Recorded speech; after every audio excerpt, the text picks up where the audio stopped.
થરાદ શહેરના referral hospital 3 રસ્તાથી bank of Baroda highway શાખા સુધીના સર્વિસ રોડ પર છેલ્લા ઘણા સમયથી સતત ટ્રાફિક જામની સમસ્યા સર્જાઈ રહી છે।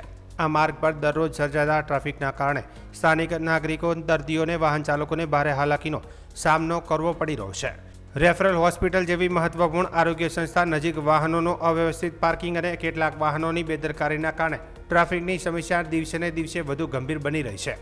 અનેક વાહન ચાલકો પોતાના વાહનો રસ્તા વચ્ચે અથવા સર્વિસ રોડ ઉપર આડેધડ પાર્ક કરી દેતા હોવાથી અન્ય વાહનોની અવરજવર અવરોધાય છે અને લાંબા ટ્રાફિક જામના દ્રશ્યો સર્જાય છે। ખાસ કરીને ખાનગી હોસ્પિટલો અને ક્લિનિકોમાં સારવાર માટે આવતા દર્દીઓ, એમ્બ્યુલન્સ સેવા તેમજ વૃદ્ધ નાગરિકોને આ ટ્રાફિક સમસ્યાના કારણે ભારે મુશ્કેલીનો સામનો કરવો પડે છે। ઘણી વખત ઇમરજન્સી સેવાઓને પણ માર્ગમાં વિલંબનો સામનો કરવો પડતો હોવાની સ્થાનિકોમાં ચર્ચા છે। સ્થાનિક નાગરિકો અને વેપારીઓના જણાવ્યા અનુસાર જો આ વિસ્તારમાં નિયમિત ટ્રાફિક નિયંત્રણ માટે પોલીસ તંત્ર દ્વારા કાયમી વ્યવસ્થા કરવામાં આવે તો સમસ્યાનો નોંધપાત્ર ઉકેલ આવી શકે છે।